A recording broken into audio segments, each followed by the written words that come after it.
বিসমিল্লাহিররহমানিররহিম। আজকে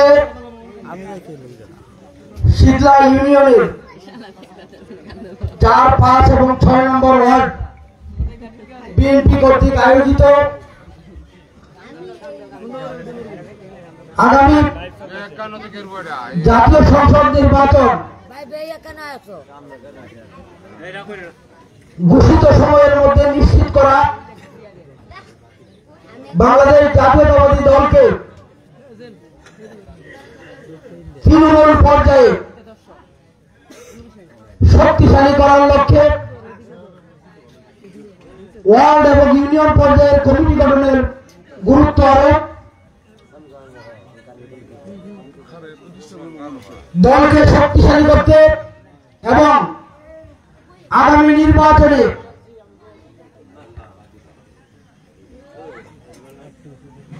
যখন সরকার ঘোষিত তফসিল ঘোষণা করা হবে, বাংলাদেশ জাতীয়তাবাদী দলের মনোনয়নকে নিশ্চিত করা হবে সিরিজের মাধ্যমে। তার পরবর্তীতে যিনি মনোনয়ন পাবেন তার উদ্দেশ্যে দলের কেন্দ্র কমিটি গঠন করে তার হাতে পৌঁছে দেওয়ার উদ্দেশ্যে কেন্দ্র ভিত্তিক কমিটি গঠন এবং সর্বশেষ যে জিনিসটি নিয়ে আমরা দীর্ঘ 3-4 বছর যাবৎ জনগণকে বুঝাচ্ছি, মানুষকে বিগত সরকারের ফ্যাসিস্ট হাসিনা সরকারের লুটপাটের ফলে রাষ্ট্রের সমস্ত সেক্টরগুলি নষ্ট হয়ে যাওয়ার ফলে, এদেশের টাকা বিদেশে চলে যাওয়ার ফলে যে ধ্বংসযজ্ঞ এই রাষ্ট্রে গঠিত হয়েছে, সেই রাষ্ট্রের সমস্ত কিছুকে নতুন করে গড়ে তোলার উদ্দেশ্যে যে সংস্কারের প্রস্তাব দেশনায়ক তারেক রহমান 2023 সালের 13ই জুলাই জাতির সামনে উপস্থাপন করেছেন, সেই 31 দফা বাস্তবায়নের লক্ষ্যে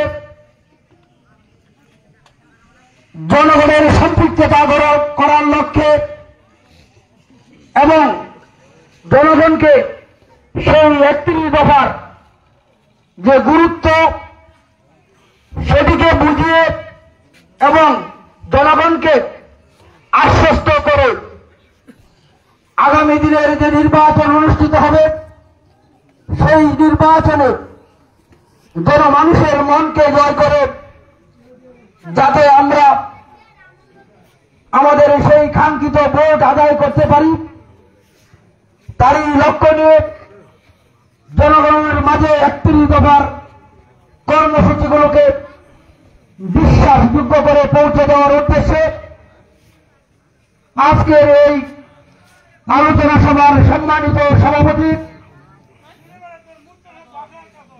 বাংলাদেশ জাতীয়তাবাদী দল শীতলা ইউনিয়নের অন্তর্গত 6 নং ওয়ার্ডের সংগ্রামী সভাপতি জনাব আব্দুল সালাম আমাদের মাঝে উপস্থিত আছেন। বাংলাদেশ জাতীয়তাবাদী দলের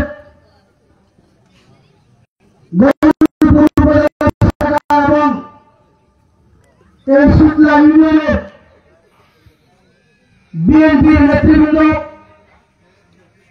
আমাদের মাঝে উপস্থিত, প্রত্যেকটি অঙ্গ সহযোগী সংগঠনের নেতৃবৃন্দ, আজকে যারা এই অনুষ্ঠানের আয়োজন করেছেন, আলোচনা সভার আয়োজন করেছেন, সকল নেতৃবৃন্দ এবং আমার সামনে যারা উপস্থিত হয়ে এখানে বক্তব্য শুনছেন, দীর্ঘক্ষণ যাবৎ অপেক্ষা করছেন, আজকে সারাদিনের যে আকাশের অবস্থা ছিল, যখন এই প্রোগ্রাম শুরু হওয়ার কথা তখন বৃষ্টি এসেছে। সেই কাদা মাটি উপেক্ষা করে আপনারা নিজের শরীর কাপড় নষ্ট করে কষ্ট করে এই অনুষ্ঠানে এসেছেন। তাদের সকলকে এবং এই মাইকের আওয়াজ যতদূর যাচ্ছে, পর্দার আড়ালে যারা মা বোনেরা শুনছেন, সকলকে আমি আমার ব্যক্তিগত পক্ষ থেকে, গৌরীপুর উপজেলা বিএনপির পক্ষ থেকে এবং সর্বোপরি দেশনায়ক তারেক রহমান, দেশনেত্রী বেগম খালেদা জিয়ার পক্ষ থেকে আন্তরিক অভিনন্দন জানাচ্ছি যে আপনারা এখানে উপস্থিত হয়ে এবং মাইকে আমাদের কথাগুলো শুনছেন। সংগ্রামী সাথী ও বন্ধুরা, আপনারা হয়তোবা জানেন, বুঝতে পারছেন, আজকাল মিডিয়ার যুগ, অনলাইনের যুগ, ঘরে বসে এই সকল খবর পেয়ে যাচ্ছেন। দেশনায়ক তারেক রহমান 5ই আগস্টের পরবর্তী সময়ে সঙ্গে সঙ্গে উনি একটি বক্তব্যে বলেছিলেন যে আমি এক অদৃশ্য শক্তি, অশুভ শক্তির পায়তারা দেখছি। তখন হয়তোবা আমরা সেই কথাটির অর্থ বুঝতে পারি নাই। আমরা 17 বছর আন্দোলন সংগ্রাম, জেল জুলুম সমস্ত কিছু ভোগ করে আমাদের সেই মাঠে রাজপথে রক্তের বিনিময়ে, জুলুমের বিনিময়ে 17 বছরের সেই আন্দোলন সংগ্রামের উপর ভিত্তি করে যখন একটি ছাত্র জনতার আন্দোলন গঠিত হল, সারা বাংলাদেশের ছাত্র জনতা, শ্রমিক সকলেই যখন রাস্তায় নেমে আসল, সেই গণ আন্দোলনের বৈষম্যহীন একটি জাতি গঠন করার লক্ষ্যে, বৈষম্যহীন একটি দেশ গঠন করার লক্ষ্যে যে ছাত্র জনতার আন্দোলনের মাধ্যমে 2000 শহীদের রক্তের বিনিময়ে আমরা আজকে কথা বলার সুযোগ পেয়েছি, কথা বলছি।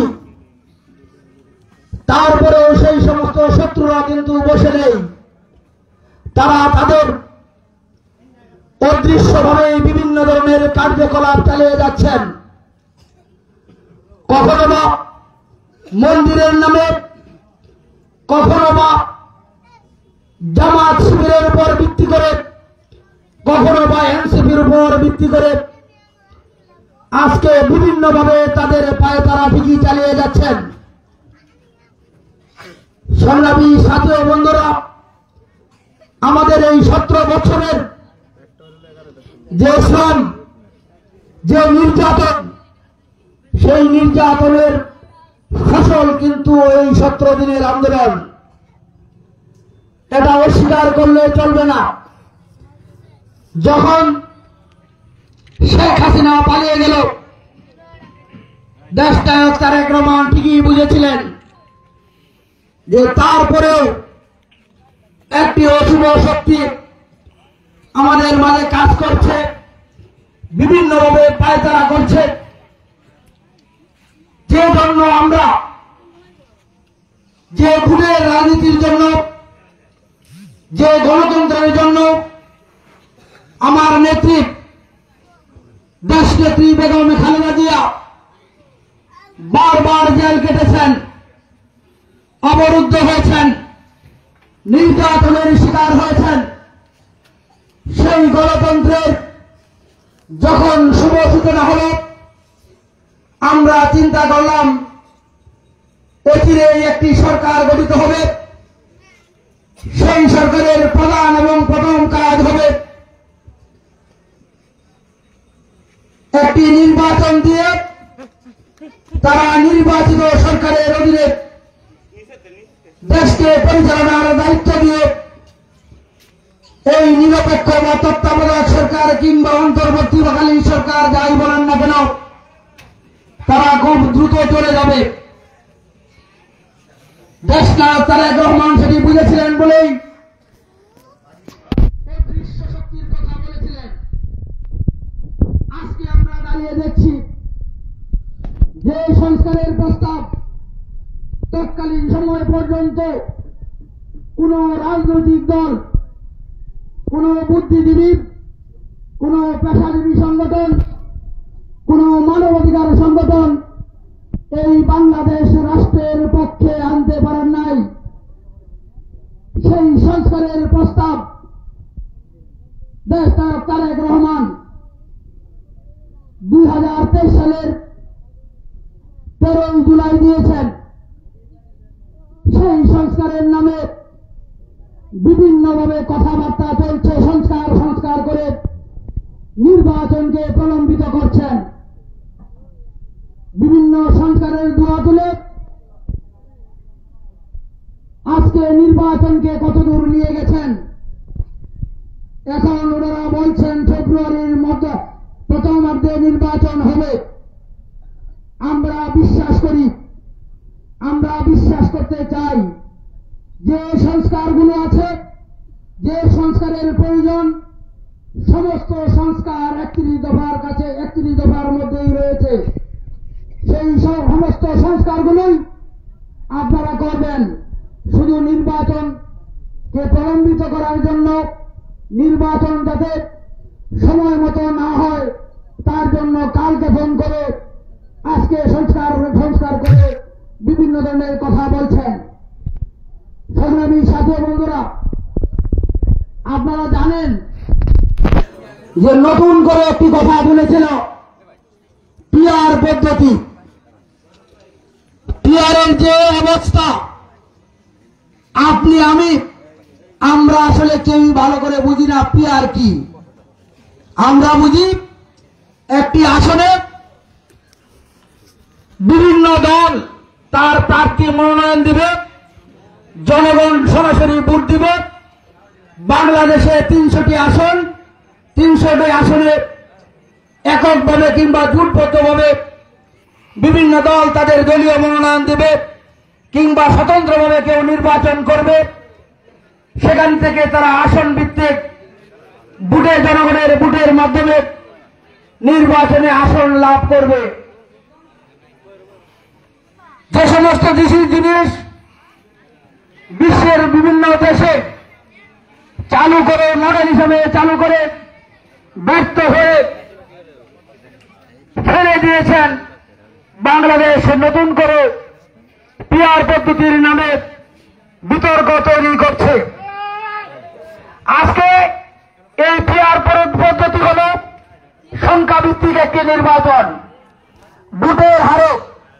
এই পিআর পদ্ধতিতে নির্বাচন হলে ফ্যাসিস্ট সরকার, যে সরকার পালিয়ে গেছে, সেই শেখ হাসিনার অনেক লোক আওয়ামী লীগকে আবারও পুনর্বাসিত করার উপায় তারা চলছে পিআর পদ্ধতির মাধ্যমে।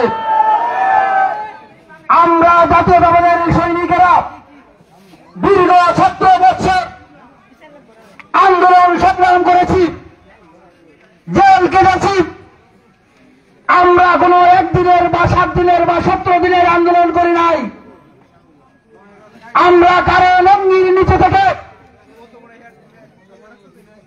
বঙ্গবন্ধুর নামে স্লোগান দিয়ে, শেখ হাসিনার নামে স্লোগান দিয়ে আমরা কোন রাজনীতি করি নাই। আমরা রাজনীতি করেছি বিএনপির, আমরা রাজনীতি করেছি শহীদ প্রেসিডেন্ট জিয়াউর রহমানের, আমরা রাজনীতি করছি তারেক রহমানের নির্দেশে। আমরা সেই দলের লোক হয়ে কারো লঙ্গির ভিতরে না দেখে আমরা বুথ থেকে রাজপথে 17টি বছর মিছিল করেছি, মিটিং করেছি, স্লোগান দিয়েছি, বাংলাদেশ জিন্দাবাদ বলে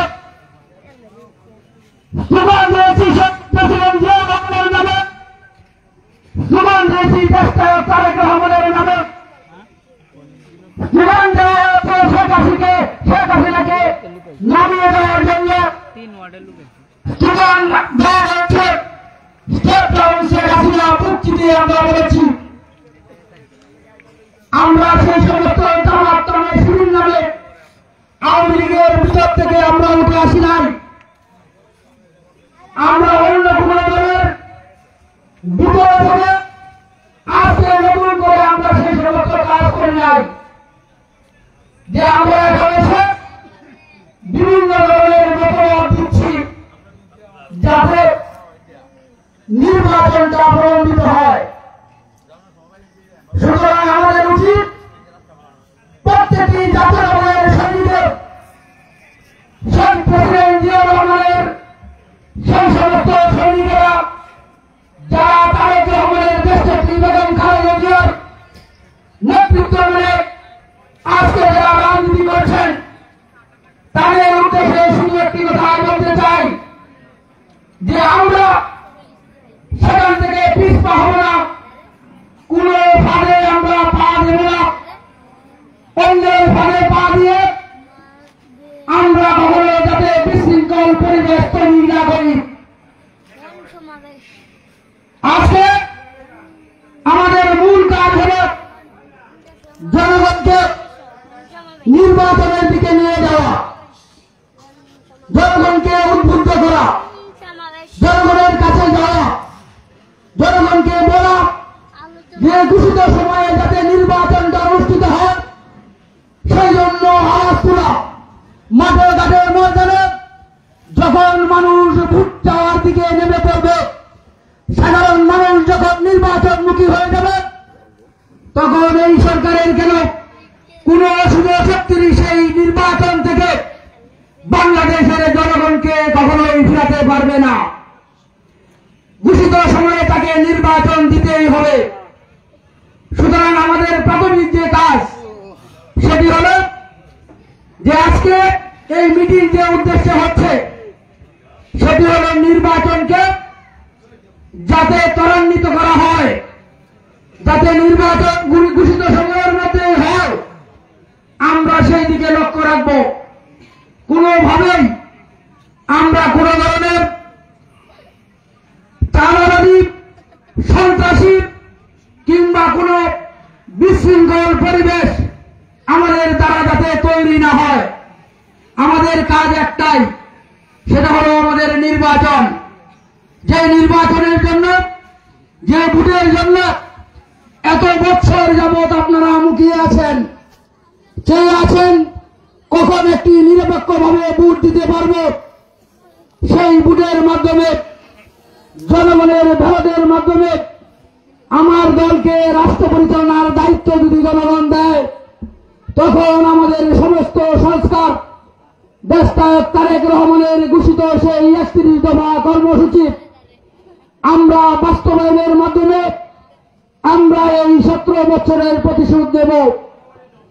আমরা কখনোই আওয়ামী লীগের মতো, ফ্যাসিস্টদের মতো প্রতিশোধ পরায়ণ হব না।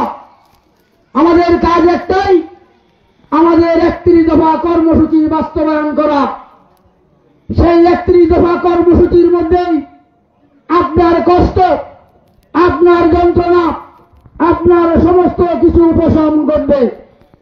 সেই ৩১ দফা কর্মসূচির মাধ্যমে আমরা আমাদের নতুন জীবন ফিরে পাব।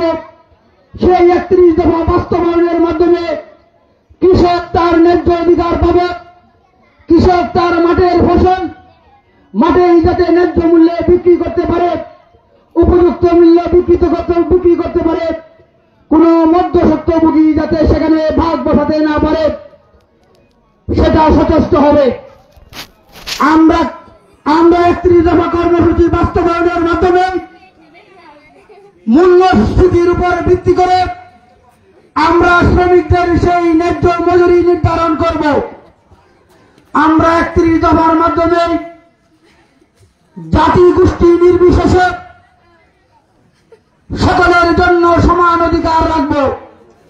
আমরা 31 দফা কর্মসূচির মাধ্যমে আমরা সকল ধর্মের সকল বর্ণের যার যার ধর্ম যার যার রাষ্ট্রসভার সেই নীতিতে আমরা 31 দফা কর্মসূচির মাধ্যমে বাস্তবায়ন করব। ধর্ম যার যার, নিরাপত্তা পাওয়ার অধিকার সবার। সকল ধর্ম যাতে নির্বিঘ্নে শান্তিতে তাদের সকল ধর্মের সম্প্রদায়ের মানুষেরা যাতে তাদের ধর্ম নির্বিঘ্নে পালন করতে পারে 31 দফা বাস্তবায়নের মাধ্যমে সেটি পুনর্বাসিত হবে। আমরা ক্ষমতার ভারসাম্য আনব। প্রধানমন্ত্রী, রাষ্ট্রপতি এবং বিচারপতি সকলের ক্ষমতার যাতে একটি ভারসাম্য থাকে 31 দফা কর্মসূচির মাধ্যমে সেই ভারসাম্য নিরূপণ করা হবে। 31 দফা কর্মসূচি বাস্তবায়নের মাধ্যমে আইনের শাসন গড়ে উঠবে। আর সেই আইনের শাসন এবং বিচার বিভাগ যদি কলঙ্কমুক্ত হয় তাহলে বিগত দিনে যে সমস্ত ঘটনা আপনার আমার উপর দিয়ে ঘটে গেছে, যে জুলুম নির্যাতনের জন্য আপনি প্রতিশোধ পরায়ণ হয়ে উঠেছেন, দেশনায়ক তারেক রহমান বলেছেন আমরা আইনের শাসন প্রতিষ্ঠার মাধ্যমে আমরা প্রত্যেকটি ঘটনার, প্রত্যেকটি খুনের, প্রত্যেকটি জখমের, প্রত্যেকটি অত্যাচারের, প্রত্যেকটি নির্যাতনের আমরা বিচারের মাধ্যমে, আমরা আইনের শাসন প্রতিষ্ঠার মাধ্যমে সেই বিচারগুলো চাইব এবং বিচার প্রতিষ্ঠার মাধ্যমে আমরা আমাদের প্রতিশোধ করে নেব। আমরা কখনো ব্যক্তিগতভাবে ফ্যাসিস্ট সরকারের মতো কখনো যাতে আমরা ব্যক্তিগতভাবে সেই আইনকে হাতে তুলে না নেই সেদিকে লক্ষ্য রাখতে হবে। সংগ্রামী সাথী ও বন্ধুরা, আপনারা জানেন, আপনারা বুঝেন, সকল কিছুই মোটামুটি আপনাদের জানা। তারপরেও কিছু কিছু কথা আসলে স্মরণ করে দিতে হয়। দেশনায়ক তারেক রহমান যেমনি ভাবে 5ই আগস্টের সময় আশঙ্কা করেছিলেন এই নির্বাচন যাতে বানচাল করা হয়, তেমন একটি অশুভ শক্তি আবারও উনি আমাদেরকে মনোনয়ন দেওয়ার জন্য মনোনয়নের সমস্ত প্রার্থীরা যাতে বিএনপির মনোনয়ন প্রত্যাশী যারা আছেন তাদেরকে একত্রিত করে আমরা বিগত 26 তারিখে ময়মনসিংহ বিভাগ, ফরিদপুর বিভাগ এবং চাঁদপুরের কুমিল্লা বিভাগ আমরা নিয়েছিলাম। এই 3টি বিভাগকে দেখে একই দিনব্যাপীতে স্কাইপের মাধ্যমে উনি বক্তব্য দিয়েছেন। সেই বক্তব্যে কিন্তু আবারও একটি নতুন আশঙ্কা করেছেন, এটি হল যাতে নির্বাচনের সময় যাতে কোন ধরনের আরেকটি শক্তি ও শুভ শক্তি যাতে পায়তারা করতে না পারে। সেই জন্য অনেক সমস্ত প্রার্থীদেরকে বলেছেন, বারবার উনি বুঝিয়েছেন, বলেছেন বিএনপি আপনার সন্তান, যদি আপনার সন্তানকে এই 17 বছর আপনি লালন করেছেন, আপনি সেই 17 বছর এই বিএনপিকে নিজে কষ্ট করে বিএনপিকে বাঁচিয়ে রেখেছেন। আজকে যদি উনি একটি গল্প বলেছেন, এক সন্তানের 2 মায়ের গল্প, 2 মা যেভাবে এক সন্তানকে দাবি করছেন সেই গল্পটি উনি আমাদের সামনে উপস্থাপন করেছেন। এই যে বিগত 26 তারিখে 2 জনই দাবি করছে যে এটি আমার সন্তান। যখন বিচারক কোন সিদ্ধান্ত নিতে পারছে না তখন এই বাচ্চাটিকে, সন্তানটিকে 2 ভাগ করে যখন 2 জনকে দিয়ে দেওয়ার উদ্যত হলেন, তখন যিনি আসল মা তিনি বলেছেন আমার বাচ্চার দরকার নাই, ওই বাচ্চা উনার কাছেই থাকুক, অন্তত পক্ষে এই বাচ্চাকে টুকরা করার কোন দরকার নাই। এই গল্পটিকে উনি উদাহরণ হিসেবে টেনে একটি কথাই আমাদেরকে বোঝাতে চেয়েছেন যে বিএনপি আপনার সন্তান, এখানে মনোনয়ন দেওয়ার একজনকে হয়তো বা মনোনয়ন দেওয়া যাবে, দুইজনকে তো আর মনোনয়ন দেওয়া যাবে না। সুতরাং একজনকে মনোনয়ন দিলে আপনার এই সন্তান অর্থাৎ আপনার বিএনপি যাতে বেড়ে উঠে, আপনি যাতে সেখানে দেখেন আরো বড় হয়, বিএনপি আরো ভালো কিছু করার, জনগণের উপকার করার সুযোগ পায়। আপনি দূর থেকে দেখলেন, আপনি যদি আসল না হয়ে থাকেন অর্থাৎ বিএনপির যদি প্রকৃতপক্ষে আপনি বিএনপিকে ভালোবেসে থাকেন, তাহলে অবশ্যই আপনি সেই দলকে দুই ভাগে বিভক্ত করবেন না। যাকে মনোনয়ন দেওয়া হয় তার পক্ষে কাজ করবেন। আমি আপনাদেরকে অন্যভাবে সবাইকে নিয়ে আগামীতে ভালো থাকার যে ব্যবস্থাগুলো আছে সেগুলো আমি করে নেব। সবাই আপনারা যোগ্য। কেউ হয়তো আমার মাপকাঠিতে কিংবা দলের মাপকাঠিতে হয়তো বা বাদ পড়বেন। সেই জন্য আপনার বিএনপি যদি বেঁচে থাকে তাহলে আপনি সেখানে কম বেশি ফসল বুক করতে পারেন। আপনি নাই করতে পারলেন, আপনার সন্তান অর্থাৎ বিএনপিকে আপনি বিএনপির ফসল বুক করতে না করতে পারলেও দেশ এবং জনগণকে সেই ফসল বুক করবে। যেটি আপনি দেখে শান্তি পাবেন। আপনার মন মানসিকতা আমার মন মানসিকতা এমনই হোক। এবং সেটি বলে উনি আবেগ আপ্লুত হয়ে পড়েছিলেন। আমাদেরও অনেকের চোখের কোণে পানি জমে এসেছিল ওনার যে আবেগ আপ্লুত কথাবার্তা আমরা শুনে, বিশেষ করে আমার হৃদয় খুব নাড়া দিয়েছিল। আমি আপনাদেরকে বলবো যে বিএনপির মনোনয়ন একজনকেই দিবে। মনোনয়ন কারো পকেটে নাই। মনোনয়ন এখন হয়তোবা দেশটা তারেক রহমান একজনকে মনে করছেন উনি উপযুক্ত, হয়তোবা ফুলের মাধ্যমে আপনাকে কাজ করতে বলবে। এটি কোনো চূড়ান্ত মনোনয়ন নয়। মনোনয়ন অবশ্যই প্রেস রিলিজের মাধ্যমে বিএনপির মুখপাত্র হিসেবে সকল আসনের যখন ঘোষণা করা হবে সাংবাদিকের সামনে প্রেস রিলিজ দিবে, সেটাই হলো চূড়ান্ত মনোনয়ন। সেই মনোনয়নের অপেক্ষায় আপনাদেরকে থাকতে হবে। তাহলে এখন যাকে বলবে তাকে মাঠ গুছানোর কথা বলবে। আপনি যদি মাঠ গুছাতে না পারেন তাহলে আপনার কিসের মনোনয়ন? আপনার মনোনয়নও থাকবে না, বা আপনাকে যে ভরসা দেওয়া হলো সেটিও পাল্টে যাবে। আমি আপনাদেরকে একটি কথা বলে আশ্বস্ত করতে চাই। আমি মনে করি বিগত দিনগুলোতে আমার রাজনৈতিক বয়স অনেকের চেয়ে বেশি, বিএনপি করার বয়সী আজকে অন্যান্য প্রার্থী যারা আছে তাদের চেয়ে বেশি। আমি 1997 সালে বাংলাদেশ জাতীয়তাবাদী ছাত্র দলের রাজনীতি ছেড়ে মহিলাকান্দা ইউনিয়ন বিএনপির সাংগঠনিক সম্পাদক হিসেবে নির্বাচিত হওয়ার মাধ্যমে বিএনপি রাজনীতিতে প্রবেশ করি। সেই 97 থেকে আজকে কত বছর বিএনপি রাজনীতি করে যাচ্ছি ছাত্রদল ছেড়ে। তো আমার যে বক্তব্য সেটি হল যে এই যে এত বছরের রাজনীতি, বিগত সরকারের সময় এই যে আমরা 17 বছরের সরকার আওয়ামী লীগের দেখেছি, তার আগে 96 সালে আওয়ামী লীগের সরকার হয়েছিল। সেই সরকারের সময় যেদিন হাসিনা পদত্যাগ করলেন সেই দিন আমাদের আনন্দ মিছিল করার কথা ছিল, বিজয় মিছিলের 2001 সালের জানুয়ারি মাসে সম্ভবত যদি ভুল না করে থাকি। সেই সময়ে যখন তার মেয়াদ পূর্ণ হয় উনি ক্ষমতা থেকে পদত্যাগ করেন।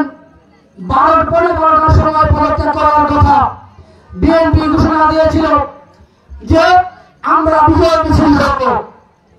তখন রাত্রে বিশৃঙ্খল পরিবেশ হতে পারে, সারা দেশে নৈরাজ্য তৈরি হতে পারে। সেই কথা ভেবে বিএনপি বিষয়টিকে অল্প সময়ের ব্যবধানে অর্থাৎ কিছু সময় আগে ঘন্টা দেড়েক আগে একটি ব্রিফিং দিয়েছিল যে আমরা এই বিজয় মিছিল স্থগিত করলাম, আমরা এটি করব না। অনেকেই সেটি জেনেছিলেন, অনেকেই তখন তো মিডিয়ার এত যুগ নাই, অনলাইনের সে সময় অনলাইনের বিষয় তেমন নাই, জানতেও পারে নাই। আমরা যারা জেনেছিলাম তারা গিয়ে সকল প্রস্তুতি, অর্থাৎ আমরা 11:30টার সময় যার যার অবস্থানে গিয়ে পৌঁছে তাৎক্ষণিকভাবে চেষ্টা করেছি যে সেই মিছিলকে নিবৃত করতে। তারপরে ভুল মেসেজের কারণে কিংবা মেসেজ না পাওয়ার কারণে, সংবাদটি না পৌঁছার কারণে গৌরীপুরে একটি মিছিল হয়ে গিয়েছিল বিজয় মিছিলের নামে। আওয়ামী লীগ তাৎক্ষণিকভাবে তারা সারা রাত্রে বসে এই মিছিলটির ব্যাপারে তারা ধারণা করেছিল যে এই মিছিলটি বোধহয় আমার নেতৃত্বে হয়েছে, না হলে এই সাহস দেখানোর মতো ক্ষমতা গৌরীপুরের বিএনপিতে কারণে। সেটি 2001 সালের কথা বলছি।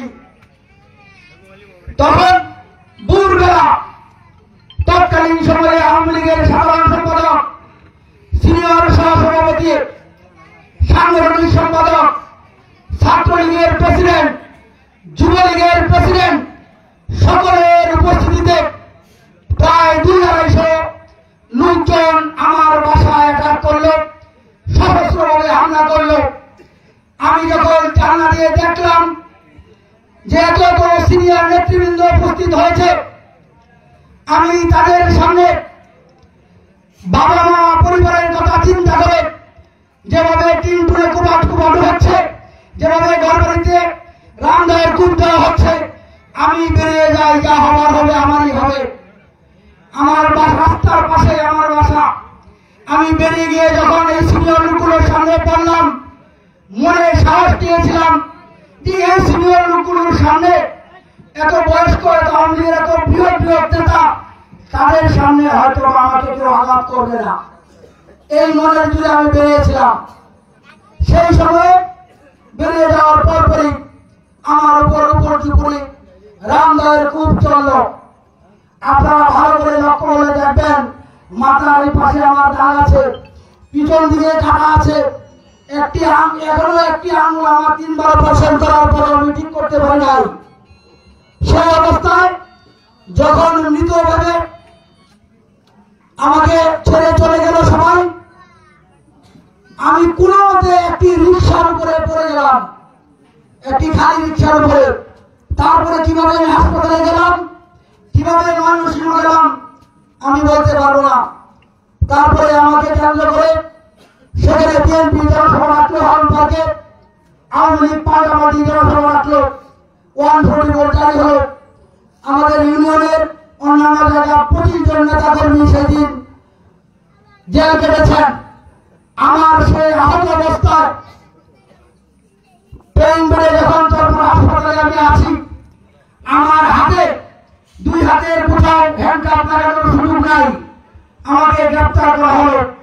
সেই ট্রেন বেড়ে আমি যখন 19 বলে তখন ট্রেন বেড ছিল, সেই ট্রেন বেড়ে আমার পায়ে হ্যান্ডকাপটা পায়ে লাগানো হলো, পায়ে লাগিয়ে তারপরে এর সঙ্গে ওই যে বেডের সঙ্গে বিছানার সঙ্গে লাগিয়ে দেওয়া হলো। আমি 9 দিন পরে আমার তখন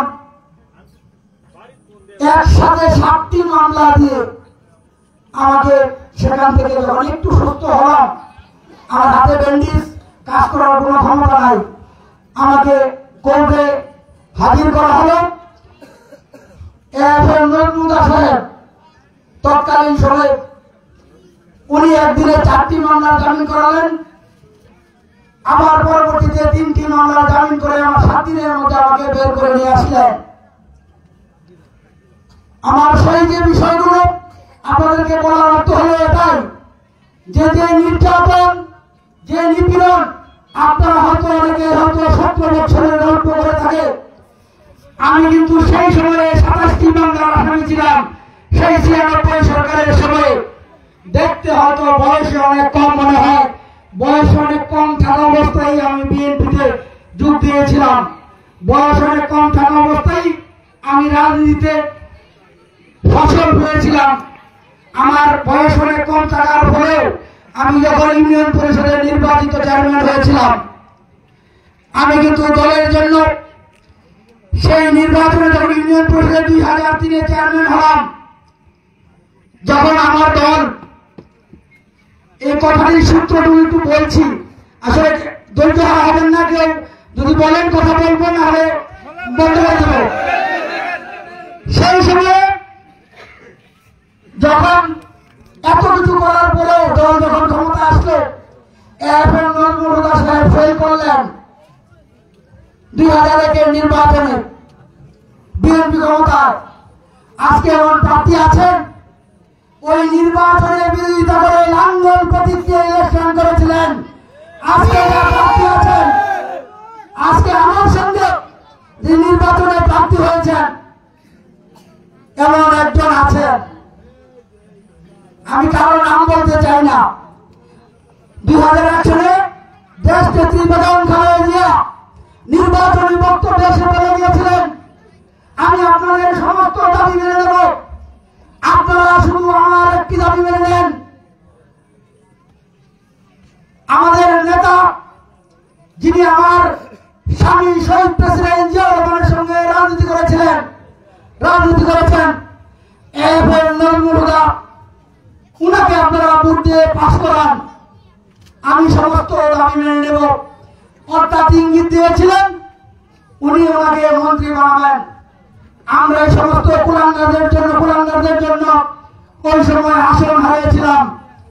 রাজনীতিতে প্রতিদ্বন্দ্বিতা থাকবে, সেটা প্রতিযোগিতার মতোই মনে করতে হবে। আমরা তৎকালীন সময়ে পরবর্তীতে 2004-05-এর দিকে যখন দেখলাম আমি ইউনিয়ন পরিষদের চেয়ারম্যান নির্বাচিত হলাম, কিছু সংখ্যক আত্মীয় স্বজন তৎকালীন সময়ে হুদা সাহেবকে ঘিরে রাজনীতিটাকে বিভিন্নভাবে কুলসিত করে ফেলছে। তখন আমরা কিছু সংখ্যক চেয়ারম্যান মিলে প্রতিবাদ করলাম, যে যারা বিএনপির চেয়ারম্যান তারা বললাম, ওনাকে গিয়ে প্রতিবাদ জানালাম যে স্যার আপনি বোধহয় ভুল করছেন। কিন্তু আসলে ওই সময় উনি অনেক কথা শুনেন নাই বা বুঝতে পারেন নাই, যাদেরকে ঘিরে উনি ছিলেন উনি সেই বিষয়টি বুঝতে পারেন নাই। আমরাও সেই কাঙ্ক্ষিত সময় বা কাঙ্ক্ষিত মূল্যায়ন পাচ্ছিলাম না। সকলে মিলে মিশে আমরা কি করলাম, নতুন করে প্রার্থী খুঁজে আরম্ভ করলাম। আপনাদের দিকে আসতেছি ভাই, প্রার্থী খুঁজে কাউকে পাই না। একজন এসে ঘোরাফেরা করছেন, যার নাম সার্জেন্ট মকবুল। এরকম নজরুল হুদা উচ্চ বংশের উচ্চ শিক্ষিত একজন মানুষ, তাকে কিভাবে একজন পুলিশের সার্জেন্ট দ্বারা আমরা প্রচারিত করি, আমাদের বিবেকে ধরল না। আমরা খুঁজে খুঁজে বের করলাম ইসমাইল হোসেন তালুকদার নামে এক লোক প্রায় গৌরীপুরে যাওয়া আসা করেন, উনার সন্তান নাকি ইলেকশন করবে, তাকে আমরা কেউ দেখি নাই। এই উনাকে খুঁজে বের করলাম। আপনি বলতেছেন বিভিন্ন সম্ভ্রান্ত ফ্যামিলির কাছে যান, গিয়ে গিয়ে ঘুরতেছেন যে আপনার সন্তান রাজনীতি করবে এবং বিএনপির রাজনীতি করবে, কথাটা কি ঠিক? উনি তখন বললেন যে ঠিক, আমি যদি সত্যিকার অর্থে রাজনীতি করে উনি আসুক, উনাকে আমরা দেখি, ওনার সঙ্গে পরিচিত হই। উনি আমাদেরকে বললেন, আশ্বস্ত করলেন যে ঠিক আছে, আমি আমার সন্তানকে অবশ্যই নিয়ে আসবো। তখন আমরা আর কিছু লোকের নাম না বললাম, ওইদিকে আর না যাই, তাদেরই ভাই একজন এবং মহিলাকান্দের আমার এক বন্ধু, তাকে নিয়ে ওনার কাছে গেলাম। গিয়ে ওনাকে দেখলাম, অনেক লম্বা, অনেক সুন্দর, অনেক নাদুস একজন লোক, বুয়েটের ছাত্র। উনি অবশ্যই জ্ঞানীজন, গুণীজন এবং ওনার বাবা এমপিও ছিলেন। আমরা ওনার প্রতি ওনাকে বললাম, ওনার সঙ্গে কথা বললাম। উনি বলেছেন যে অমুক চেয়ারম্যান, আপনারা যদি দুইজন, অর্থাৎ আমার নাম বলে এবং শহীদ চেয়ারম্যান ওর নাম বলে আমাদেরকে বলেছেন যে আপনারা দুজন সামনে থাকলে আমি আসবো। আমরা ওনাকে নিয়ে শুরু করলাম। উনি আমাদের জন্য আমাদেরকে রেখে 7 দিনের কথা বলে চলে গিয়েছিলেন আমেরিকায়। আড়াই মাসেও যখন উনি ফেরত আসেন নাই, আমরা হতাশ হয়ে গেলাম। উনাকে রেখেই আমরা স্লোগান দিলাম, এই মোটর থেকে স্লোগান দিলাম প্রথম উনার পক্ষে। কিছু কথা আসলে না বললেই নয়। আমার সঙ্গে ওনার কথা হলো, আমরা 9টি চেয়ারম্যান শপথ করালাম। আমি নিজে সেই শপথ লেখলাম, সেই শপথ বাক্য পাঠ করালাম। আমরা হোটেল খানে বসে, খান ইন্টারন্যাশনাল ম্যানেজমেন্ট, ওই যে আপনার ওই স্টেশনের সামনে, সেখানে বসে আমরা একটি ছোট্ট নিজামুল কোরআন এই বইটির উপর হাত রেখে আমি শপথ বাক্য পাঠ করলাম। 9 জন চেয়ারম্যান আমরা মিলে শপথ করলাম যে মনোনয়নের আগ পর্যন্ত আমরা ওনার সঙ্গে আছি, থাকবো। যদি মনোনয়ন না পায় তাহলে আমরা বসে সিদ্ধান্ত নিব, পেলে তো ইলেকশন করবই। আমি আমার কথা রেখেছি, আমি চেষ্টা করেছি সর্বোচ্চ কিছু দিয়ে, সব কিছু দিয়ে আমি আমার কাজ করতে। আমি কাজ করেছি। ওনার মনোনয়ন, উনি যে উইকে আমরা তারেক রহমানের সঙ্গে দেখা করতে গিয়েছিলাম, সেখানেও আমি নেতৃত্ব দিয়েছিলাম। আমি আমার এই 3 দিন 3 রাত্র বসে 12 পাতার একটি অভিযোগ লিখেছিলাম তৎকালীন সরকারের বিরুদ্ধে, যে ওনার কর্মকাণ্ডের বিরুদ্ধে। ওনার বিরুদ্ধে আসলে কোনো অভিযোগ নাই, কিন্তু ওনার হয়ে যারা কাজ করছেন মাঠে তাদের সেই সমস্ত কর্মকাণ্ডের বিপক্ষে উনি বললেন, পড়েন, বক্তব্যে বলেন, মুখে বলেন। এত লম্বা বিষয় মুখে বলার সুযোগ নাই, কিছু কিছু বললাম।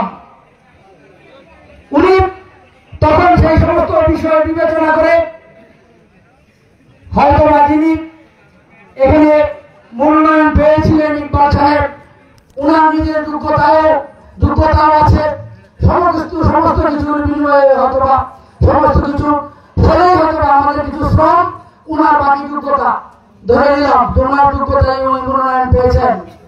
তখন আমার সঙ্গে কমিটমেন্ট হয়েছিল যে আপনি যখন মনোনয়ন পাবেন তখন রাজনীতিতে এসে আপনি সভাপতি হবেন, উপজেলা বিএনপির, এটাই স্বাভাবিক, সবাই হয়।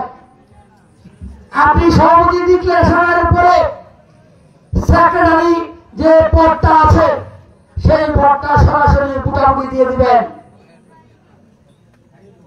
উনি বলেছিলেন যে আমি ওয়াদা দিলাম যে যদি আমি হই তারপরে আমি সেক্রেটারি পদ ভোটাভুটির মাধ্যমে দিব।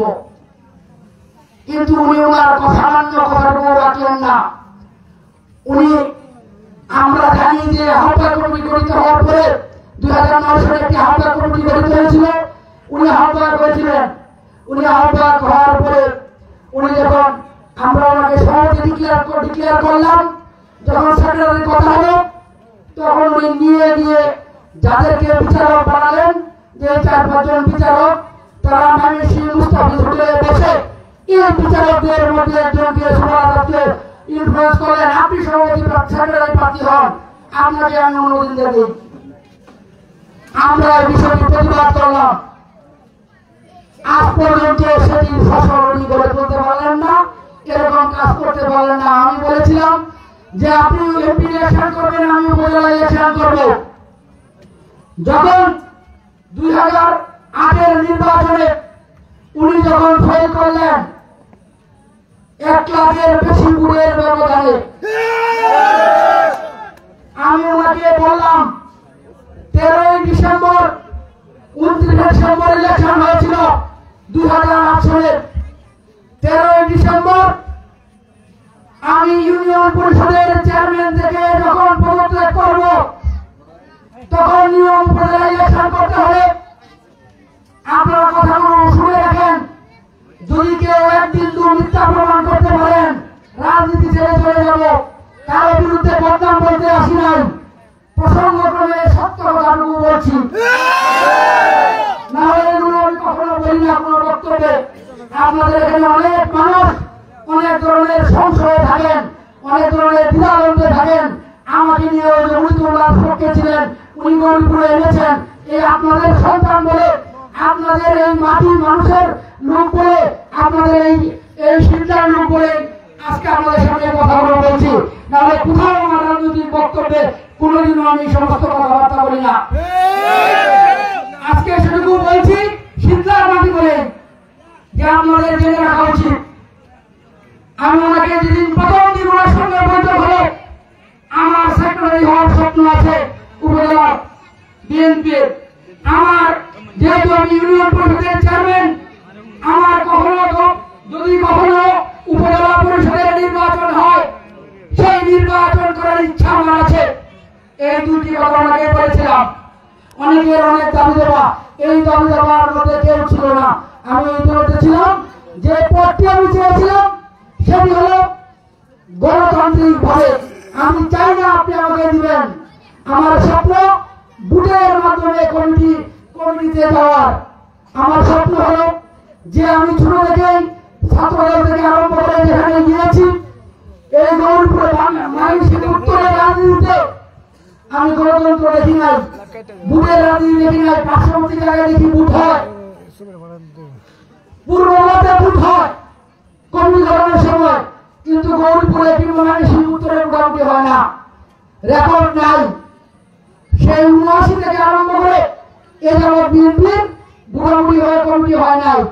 এটি স্বপ্ন দেখি আমি গৌরপুরে, এটি আমি যদি কখনো রাজনীতিতে নেতৃত্বে আসি, এটি আমি প্রতিষ্ঠা করব। সুতরাং আমিও উনাকে তখন বলেছিলাম যে আমিও চাই নিজের ভোটটুকু গণতান্ত্রিক উপায়ে হতে, আপনার দয়া না।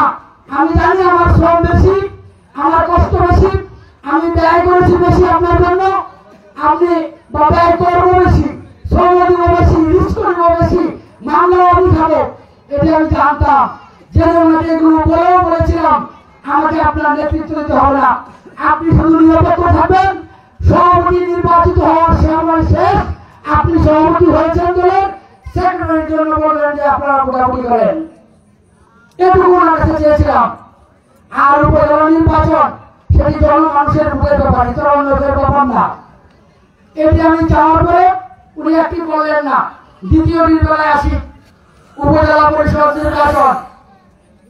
উপজেলা পরিষদের নির্বাচনে তখন 13 তারিখ হল মনোনয়নপত্র সাবমিটের আগে, অর্থাৎ তখন পদত্যাগ করে আমাকে মনোনয়নপত্র জমা দিতে হবে। তখন সেটা আইন ছিল। ইউনিয়ন পরিষদ আরো 3 বছর পরে বাংলা হয়েছে। আমিও জানতাম যে ইউনিয়ন পরিষদ আরো 3 বছর সময় আমি পাবো। 2-3 বছর নতুন সরকার গঠিত হলে সেই সরকারের এত তাড়াতাড়ি একটি নির্বাচন দিয়ে দেওয়ার সামর্থ্য নাই, একটা সময় লাগবে। তারপর আমি রিস্ক দিয়েছিলাম। কেন রিস্ক দিয়েছিলাম জানেন? উনাকে আমি প্রশ্ন করেছিলাম যে আপনি তো, আমি যে নির্বাচনের কথা বলেছিলাম, আমি কিন্তু আমার নির্বাচন আমি করব। তখন উনি এই যে 12 তারিখ রাত্রেবেলায় হঠাৎ করে আমাকে ফোন দিলেন। উনি তখন ইলেকশনের ক্যাম্পেইনে গেছেন পাশার বা সোনালী ইউনিয়নে। রাত্রে 2টার সময় হসপিটালের সামনে একটু এদিকে এসে একটা রাস্তায় আমরা গাড়িতে উঠলাম। আমার সঙ্গে আমার এক বন্ধু, ওনার এক ভাই, আরেকজন, আর এই ড্রাইভারকেও সরিয়ে দেওয়া হলো। কালকে যে তুমি পদত্যাগ করবো, সেই পদত্যাগ করলে আমি ফেল করবো। তুমি এটা বললেন আমাকে। আমি তখন ওনাকে 4টা প্রশ্ন করলাম যে আপনি ফেল করলে কি করে রাজনীতি করবেন। আমি ওনাকে প্রশ্ন করলাম যদি আপনি পাস করেন আর পাশাপাশি উপজেলা চেয়ারম্যান হয় আরেকজন, অর্থাৎ তাদের মকুল সাহেব তখন ভালো প্রার্থী উপজেলা নির্বাচনে 2009 মনে করে দেখেন। তখন উনি বললেন, উনি এরকম আমি 4টি প্রশ্ন করলাম, উনি একটি প্রশ্নের জবাব দিতে পারলেন না। আমি বলেছি যদি রাজনীতি করেন আপনি থাকেন তাহলে কোনো সমস্যা নাই, যদি আপনি এমপি হন তারপরে যদি উপজেলা চেয়ারম্যান হয় মকবুল সাহেব, তখন কি আপনি গরিবপুরের রাজনীতি সামাল দিতে পারবেন? উপজেলাতেই তো আপনাকে দলের প্রচারিত করবে। পরে বললাম যে পাস করলেন আপনি আওয়ামী লীগের চেয়ারম্যান হল, ফেল করলেন আপনি মকবুল সাহেব চেয়ারম্যান হল,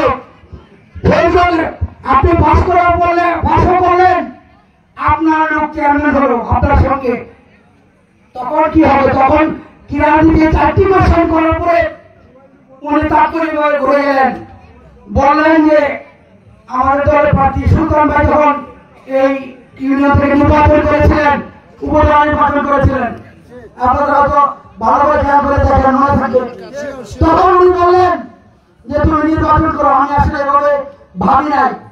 উনাকে যখন বললাম যে ফেল করলে কি আপনি চলে যাবেন, উনি কোনো জবাব দিতে পারলেন না, ঠিক নাই, উনি কথা বললেন। তাহলে এই যে নজরুল হুদা সাহেবের মতো ব্যক্তির বিপক্ষে যিনি এখনো তখন পর্যন্ত জেলা বিএনপির সভাপতি, তার বিপক্ষে আমরা আপনাকে মনোনয়ন নিয়ে এসেছি।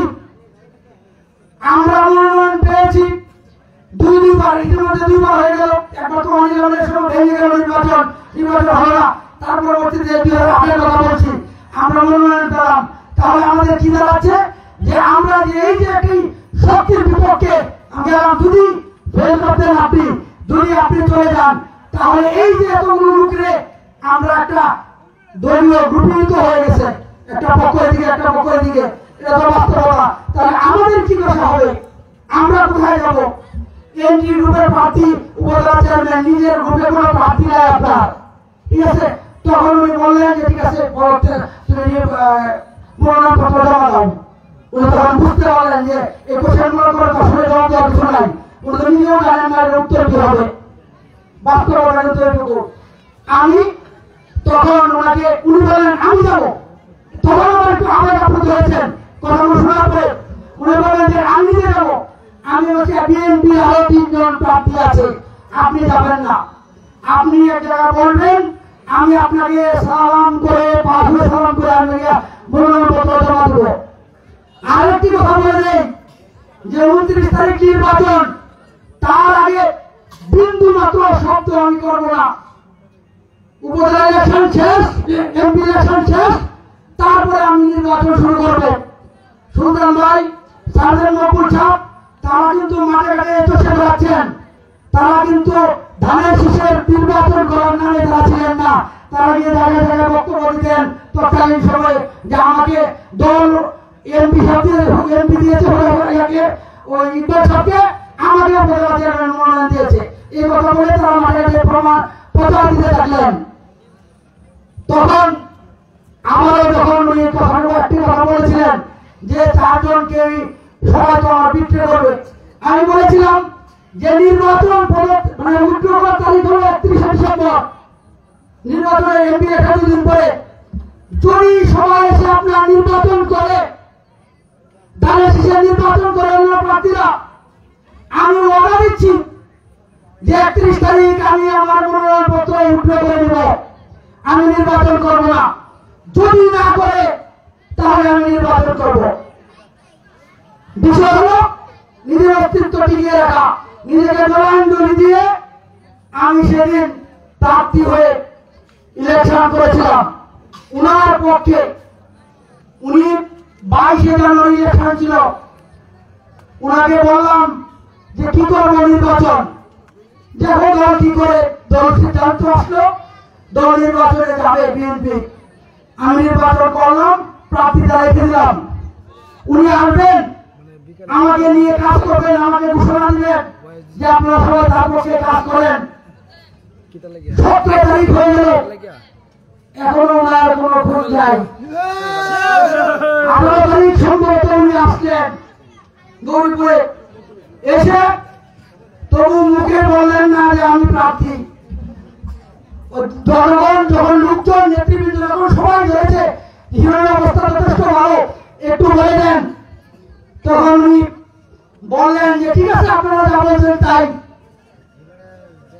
আমি সেটা বলবো না যে আমাকে টাকা দেন নাই, আমি আমার ডিউ বিক্রি করে উনার নির্বাচন চালিয়েছিলাম।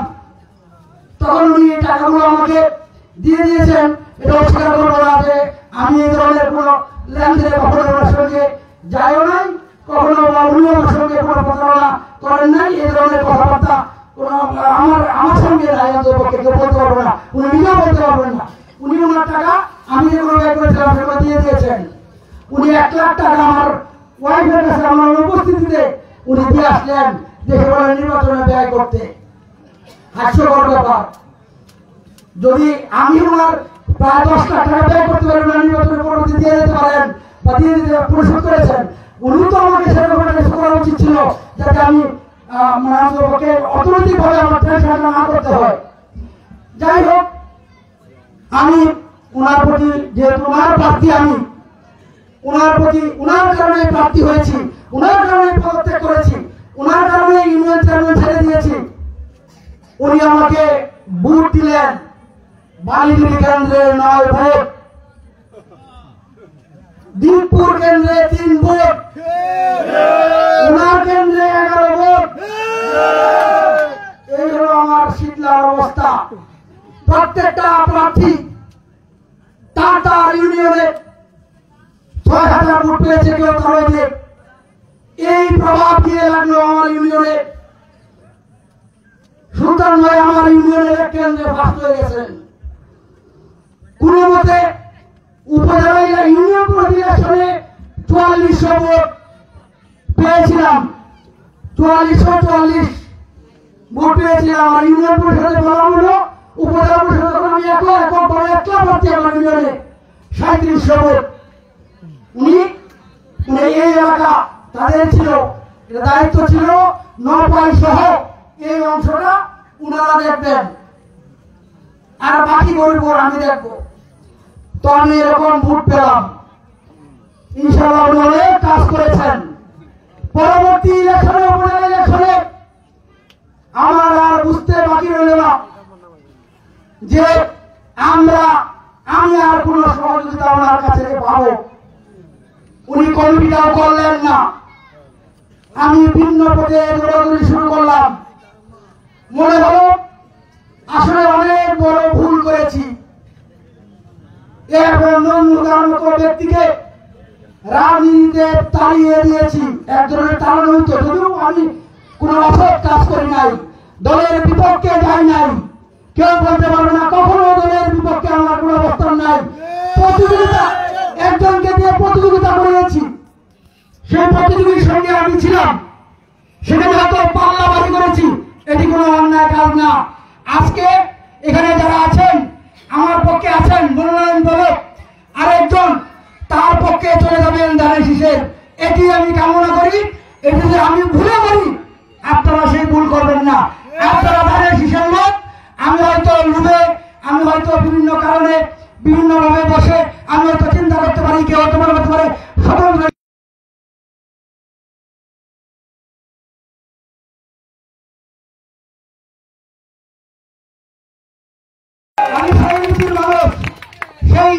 সেই মন মানসিকতার মানুষ যে ধানের শীষের জন্য বারবার জীবন উদ্যত হয়েছে, জীবন চলে যাওয়ার, সেই ধানের শীষের বাইরে আমিও না। কোন কারণে আমরা যেটা মনে করি যে সেই উপজেলা ইলেকশনের আগে তখন চিন্তা করলাম আমাদের তো আসলে নেতৃত্ব নাই, দেখি হুদা সাহেবকে গিয়ে আনতে পারি কিনা। 7 বছর উনি গরিপুরে আসলেন না, আমি গেলাম। ঠিকই উনি আল্লাহর অশেষ রহমতে উনিও বুঝেছিলেন যে তোর সঙ্গে তো আমি যথেষ্ট করেছি, কারণ তোকে তো আমার সেই মূল্যায়ন করা উচিত ছিল, তোর যে শ্রম ছিল সেটা হয়তো এইটুকু বুঝে হয়তো আমি মাপ ছেড়েছি। ওনাকে আনলাম, উনি আসলেন রাজনীতি করার জন্য না, গরিবপুরকে আবার ঐক্যবদ্ধ করার জন্য। তখন গরিবপুর 8 ভাগে বিভক্ত, 8টা ভাগে কেউ কাউকে মানে না, এই অবস্থা তৈরি হয়েছে। এখনো কিন্তু রেশ আছে, এখন তার জন্ম আসলে হতো না। যাই হোক, তো তখন আমি যখন আনলাম, উনি এসে গরিবপুরকে ঐক্যবদ্ধ করার জন্য চেষ্টা করলেন। উনি বক্তব্য দিয়ে আমাদেরকে বুঝিয়ে এবং বাঙালি গরিবপুরের জীবনে একটি রিক্সা তুলে নেন। সেদিন সকলে এই বক্তব্য শুনেছেন। একটা পিন পড়ে গেলে রাস্তার মধ্যে যে শব্দ হবে, সেই শব্দটুকু ওনার ছিল, আমরা পিন পতন সব নীরবতা ছিল, যে পিন পড়ে গেলেও শব্দটা বোঝা যাবে, এইরকম গরিব নীরব ছিল। ওনার কথাবার্তা উনি প্রায় 40 মিনিট বক্তব্য দিয়েছেন, সকলে ওনার কথা শুনেছেন। কিছুটা হলেও দল ঐক্যবদ্ধ হল। আমরা পরবর্তী নির্বাচনে প্রার্থী যখন হলাম, 2013 সালের 7ই নভেম্বরের ঘটনাটা, 2014 সালের 15 মার্চ ইলেকশন উপজেলা দ্বিতীয় ইলেকশন, সেই ইলেকশনে প্রার্থী হলাম। দল এখন আমাকে নমিনেশন দিল, কোন সমর্থন টমর্থন না, সমর্থিত প্রার্থী না, মনোনীত প্রার্থী আমি। মনোনয়নের বিপক্ষে গেলে দল বহিষ্কার করবে, এটাই স্বাভাবিক।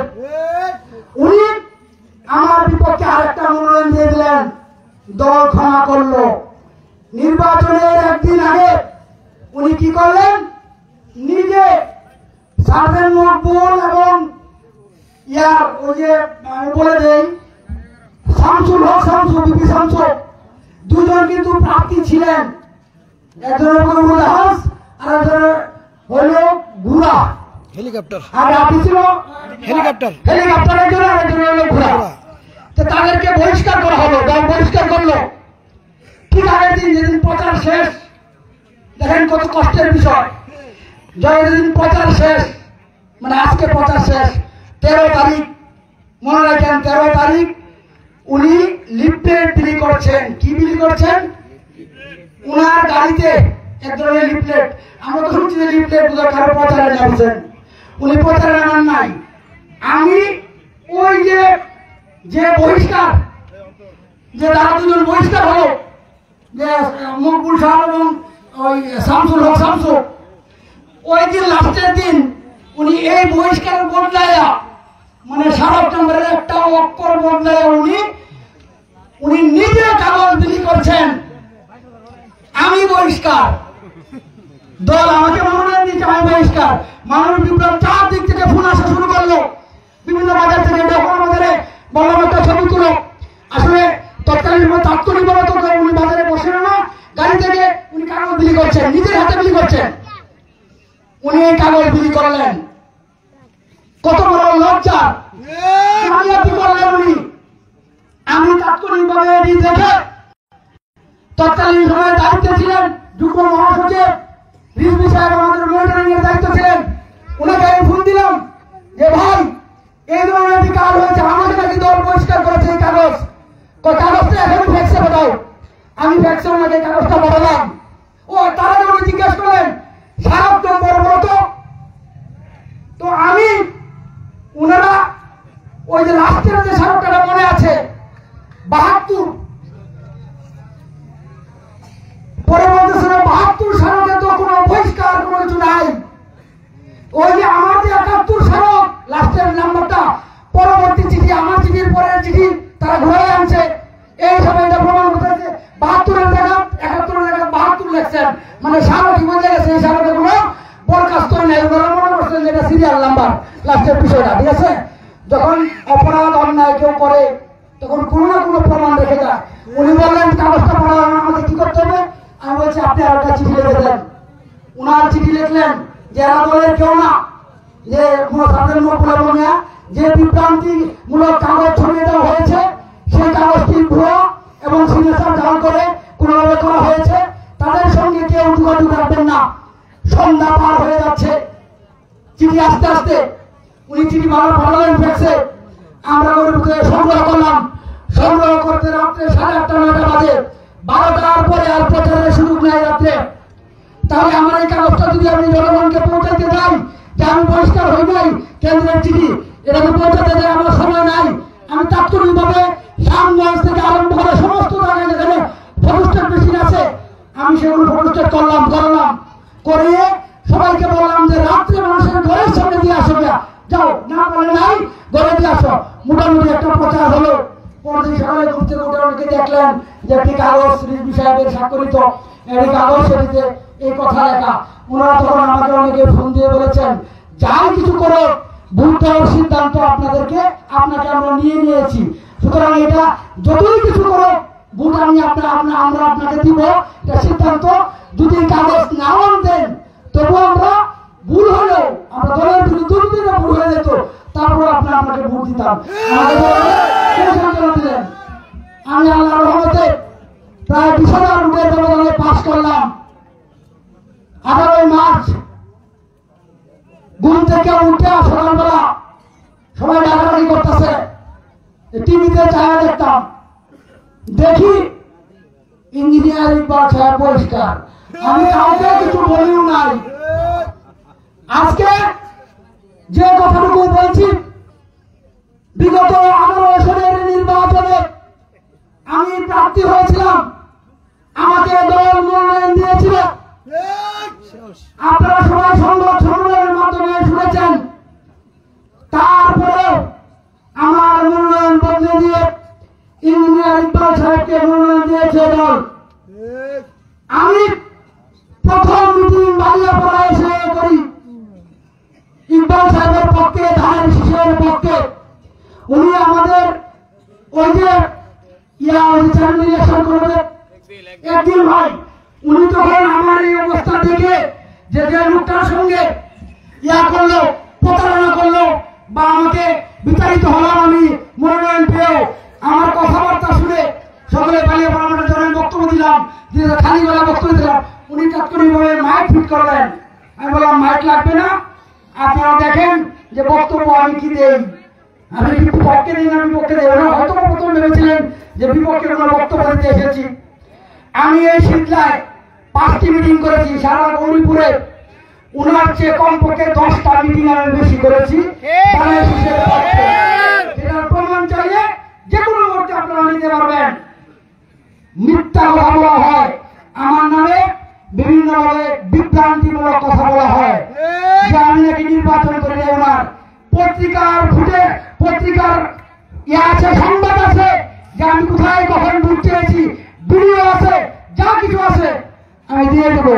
কিন্তু আমার কথা হলো একটাই, উনি আমার নির্বাচন করেন নাই। আমি মনোনয়ন পাওয়ার পরেও উনি বহিষ্কার হলেন, তো উনি নির্বাচন করেন নাই আমার। উনি সারদার মকবুল সাহেবকে, যাকে উনি যে ওনার সবচেয়ে বেশি ক্ষতি করেছে, তার নির্বাচনটা করলেন। দল আমাকে মনোনয়ন দিল, সেই নির্বাচনটা উনি করলেন না। কিন্তু তার পরবর্তীতে যখন আমার মনোনয়ন ওনাকে দিয়ে দেওয়া হলো, তখনও কিন্তু আমি নির্বাচন করলাম ওনার পক্ষে। তা আপনাদের কাছে আহ্বান থাকবে, ওনার উপরে দূর আছে, মনোনয়ন এখনই কোনো হয়ে যায় নাই, কিছুই হয়ে যায় নাই। কেউ যদি আগাম সে সমস্ত কথাবার্তা বলে, অবশ্যই সে সমস্ত কথা মিথ্যা এবং ভুয়া। এবং আপনারা মনে রাখবেন, চূড়ান্ত মনোনয়ন হবে সেই দিন যখন তফসিল ঘোষণা করা হবে। দলীয়ভাবে দলের কাগজ নিয়ে, চিঠি নিয়ে যখন উপজেলা কিংবা ডিসি অফিসে যেখানে স্থান দেওয়া হয় সেখানে জমা দেওয়া হবে, দলের চিঠি জমা দেওয়া হবে, সেই দিন হবে চূড়ান্ত মনোনয়নের আগে। যা হবে সেটা হলো আপনাকে বা কাউকে ভালো মনে করে যে আপনি আগায় নিয়ে যান, অন্য প্রার্থীর সঙ্গে যোগাযোগ করেন, এই ধরনের একটা উনি একটা উৎসাহ দিবেন। দেশটা তারেক রহমান এই ধরনের কথাবার্তা আমরা শুনছি যে আপনি সকলকে নিয়ে এই কাজটুকু করেন। পাশাপাশি এটুকু বলে দিবেন যে যদি আপনি ব্যর্থ হন মনোনয়ন বা কোনো কিছু, কিন্তু এটা কিছুই হয় নাই।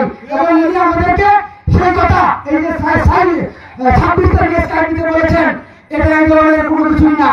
যখন ফ্রেশ হবে তখন হবে চূড়ান্ত মনোনয়ন। সুতরাং আমি আপনাদেরকে যে কথাটুকু বলতে চাচ্ছি ঘুরিয়ে বেঁচিয়ে, উনার যে দূর আছে কোথায়, উপরে আছে না, এলাকা মনোনয়ন আমরা আমার দূর হয়, আমার দূর হলো মাঠে। যদি উনি উনার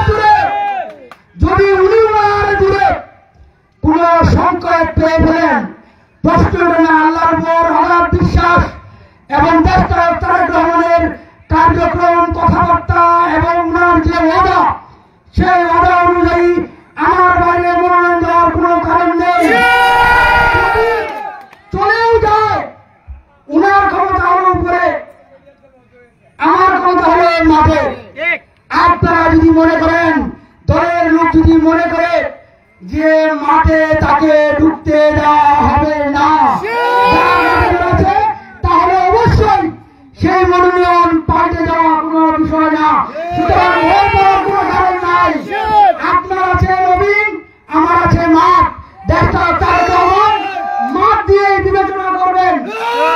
কোনো কথা ভুল হলে সেটিও আপনারা পাল্টে ফেলতে পারেন। আপনাদেরকে বলে গেল, আমার কথা লাগবে না ইনশাআল্লাহ।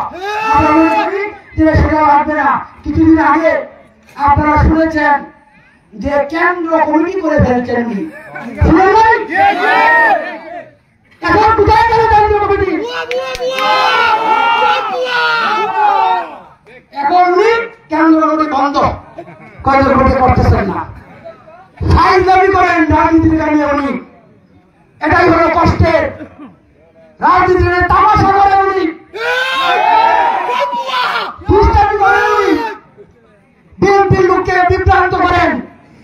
দেখেন এই পর্যন্ত আমি ক্ষুদ্র মানুষ, উনার মতো এমপি মনোনয়ন পাই নাই, কোনো কিছু পাই নাই, কিন্তু দলের অন্য যারা আমার সঙ্গে রাজনীতি করেন তাদের ছোটখাটো পদগুলো পাইয়ে দেওয়ার জন্য আমি এখনো যে কাজ নাই, চেষ্টা নাই, করি না। এবং আমি বহু পদ বহুভাবে মানুষকে বা আমার নেতা কর্মীকে তার যোগ্যতার প্রমাণ রেখে আমি এনে দিয়েছি। কিন্তু আপনাদেরকে বলি যে শামসুদ্দিন চেয়ারম্যানকে ফেল করানোর উদ্দেশ্যে উসমানকে মনোনয়ন দেওয়া ছাড়া উনি কাউকে কোনো যাবৎ এই এত বছরে কাউকে পদায়ন করেছেন, কাউকে কোনো পদ দিয়েছেন, কারো জন্য সুপারিশ করে কোনো চলে দিয়েছেন, এই রেকর্ড যদি দেখাতে পারেন আমি আমার রাজনীতি ছেড়ে চলে যাব। উনি কর্মীদের জন্য রাজনীতি করেন না।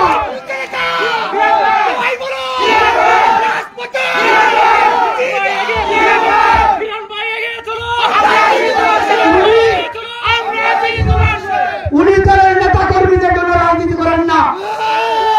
আমি 18 সালে মনোনয়ন পাই নাই, মামলা খেয়েছি। শামসুদ্দিন চেয়ারম্যান উনাকে মনোনয়ন বঞ্চিত করা হয়েছে, উনি মামলা খেয়েছেন। এই দিনপুর গ্রামে প্রতিবাদ করতে গিয়ে, কেন্দ্রে প্রতিবাদ করতে গিয়ে 225 জন আসামি হয়েছেন। টোটাল 170 জন আসামিকে আমি হাইকোর্টে নিয়ে জামিন করে এনেছি। উনি 10 জন লোকেও জামিন করার নাই। উনি গিয়ে যখন বলেছেন, আমরা যখন যাচ্ছি তখন উনি উনার কিছু লোকের নেতা কর্মীরা যখন চেপে ধরল, 10 জনের একটা ফাইল উনি করেছিলেন। সেই 10 জনের ফাইল যখন আমরা যখন হাইকোর্টে উত্থাপন করলাম আমাদের 170 জনের, তখন বিচার যারা আছে যে ওই আপনার ইয়াতে এটাকে বলা হলো যে যে বিচার একজন তো একটা থাকে, তো সেই জায়গায় আমরা যেখানে ছিলাম এটি সহ বেশ কয়েকটি পাল্টে দিল, যেখানে বিচার পাল্টে দিল আগামীকালকে আছেন। আমরা এই 170 জন লোককে কিন্তু রাত্রেবেলায় যে কোনো ভাবে হোক, কেউ কারো আত্মীয় স্বজনের বাসায় এভাবে সেভাবে আমরা ব্যবস্থা করেছি। উনাকে 10 জন গিয়েছিলেন, তারা ওনাকে ফোন দিয়ে পায়ে পেলেন না, ঠিক আছে, বললেন যে আমি তো কাগজটা সবকিছু টাকা পয়সা দিয়ে এসেছি, এখন তোমরা কি করবে, আমি কি করে বলবো। ওনাকে একজন পেয়েছিলেন, আর যদি ওনাকে ফোন দিলেন, আমাদের সামনে এনে গালিগালাজ করলেন এবং 8 জন আমাদের সঙ্গে থাকলেন। আমাদের সঙ্গে থেকে পরের দিন ওনারা জামিন নিয়ে এসেছেন, আমরাও জামিন নিয়ে এসেছি, ঠিক আছে। এই যদি অবস্থা হয় তাহলে আমি যে কথাটুকু বললাম যে আমি চ্যালেঞ্জ করে দিলাম যে উনার জন্য উনি প্রার্থী, যতগুলো মামলার সময় হয়েছে প্রার্থীর উপর ভিত্তি করে জানি সে প্রার্থীর জন্য তো হয়েছে, আর তো কোনো কারণ ছিল না, ওই 18 সালের নির্বাচন কেন্দ্রিক, কিন্তু এদের জামিন আমাকে করাতে হয়েছে। উনি তাকিয়েও দেখলেন না, বললাম না যে 170 জনের জামিন আমি করেছি। তো এই যদি অবস্থা হয় তাহলে উনার আসলে দল করার কি দরকার আমি জানি না, কি দরকার আসলে, কেন দরকার, জনগণের কি উপকার আমি জানি না। আজকে অনেকেই দোকান দেন। আমি আরেকটি কথা বলে যাই আপনাকে, যে ক্রাইটেরিয়া আমাদেরকে বারবার বলে দিয়েছেন যে প্রথমত 28 অক্টোবরের 2023 সালের 28 অক্টোবরের পরে বিএনপি যে কঠিন আন্দোলনে গিয়েছিল হরতাল অবরোধের মতো, সেই আন্দোলনে থেকে সেই 28 অক্টোবর থেকে 28 অক্টোবর থেকে 2024 সালের 17 ফেব্রুয়ারি পর্যন্ত আমাদের কর্মসূচি ছিল। সেই কর্মসূচি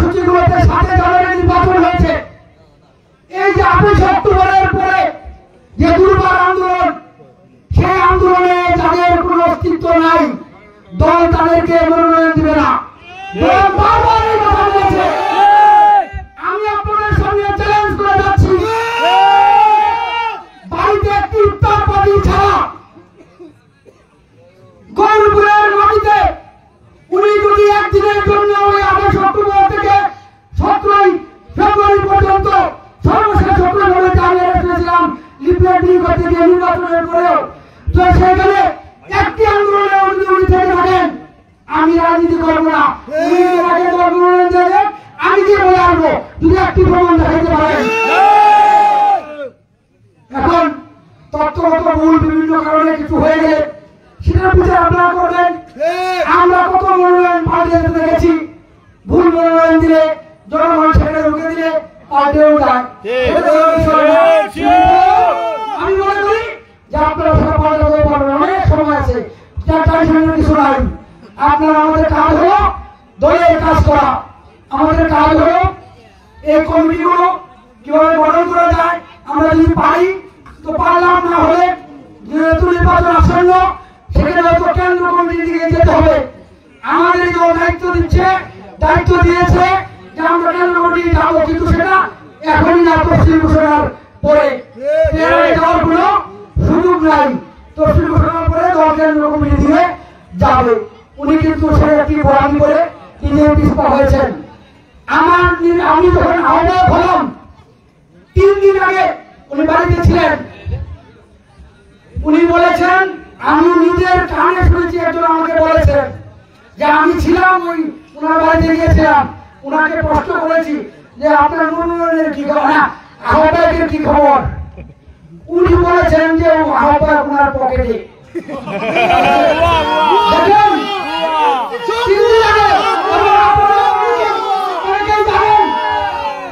আপনারা অনেকেই জানেন সেটা,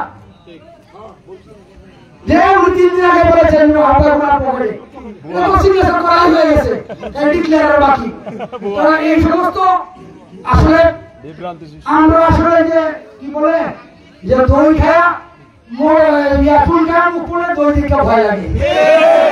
আমরা অবস্থা তাই হয়েছে যে আমরা আসলে ওই তো ওই যে মনোনয়ন হারিয়েছি, এটার জন্য হয়তো অনেকে মনে করেন যে তুমি এইটা সেই দল, আর এই দল সেই তারেক রহমান, এই তারেক রহমান এক না। উনি এখন অনেক পরিপক্ষ, উনি এখন অনেক বড় সুবিচারক। কারণ দেখেন দলের বড় বড় নেতাদেরকে বছর কষ্টের পরেও তারা বিভিন্ন কর্ম করেছেন, বিভিন্নভাবে সন্ত্রাসী কার্যকলাপ করেছেন, চাঁদাবাজি করেছেন, কিংবা কোন একটা ভুল বক্তব্য দিয়েছেন, সেখানেও কিন্তু উনি ছেড়ে কথা বলেন নাই। তাদেরকে বরখাস্ত করেছেন, বহিষ্কার করেছেন, দল থেকে বের করে দিয়েছেন, কারণ দেখিয়েছেন, অনেক কিছু করেছেন। তো সর্বোপরি এখন যে তারেক রহমান উনি সেই চিন্তা করবেন, ওনার সেই চিন্তা আছে, আমি বিশ্বাস করি। আমি মনে করি যে দলের পার্লামেন্টারি বোর্ড সঠিক এবং সুন্দর সিদ্ধান্ত নেবে, সেই প্রত্যাশা রাখছি। পাশাপাশি আপনারা দীর্ঘক্ষণ যাবত অপেক্ষা করছেন, বক্তব্য আসলে একদিকে চলে যাওয়াতে অন্যদিকে কথাবার্তা বলতে পারি নাই। তো আমরা যে তরুণ প্রজন্ম আমাদেরকে নতুন একটি দেশ স্বপ্ন দেখার সুযোগ দিয়েছে, যাদের রক্তের বিনিময়ে আমরা এই সুযোগ পেয়েছি, আমরা নতুন কিছু ভাবার সুযোগ পেয়েছি, আমরা একটি দেশকে বিনির্মাণের সুযোগ পেয়েছি। সেই দেশটি কেমন? সেই দেশটি তারেক রহমানের স্বপ্নে সেই দেশ অনেক আগে আছে। সেই দেশটি হবে সামনের মানবাধিকার মর্যাদা সম্পন্ন, আপনার আমার দুমুঠো ভাত পেটে তুলানোর জন্য জমি যাতে ন্যায্য তার এদেশের টাকার মান অনুযায়ী তার ন্যায্য মজুরি পায়, কেউ পরে বেঁচে 2-1 টাকা হলে আয় করতে পারে, তেমন একটি মজুরির ব্যবস্থা হবে। কৃষক তার উৎপাদিত পণ্য খেতে বিক্রি করতে পারবে, কোনো মধ্যসূত্রভোগী পাবে না।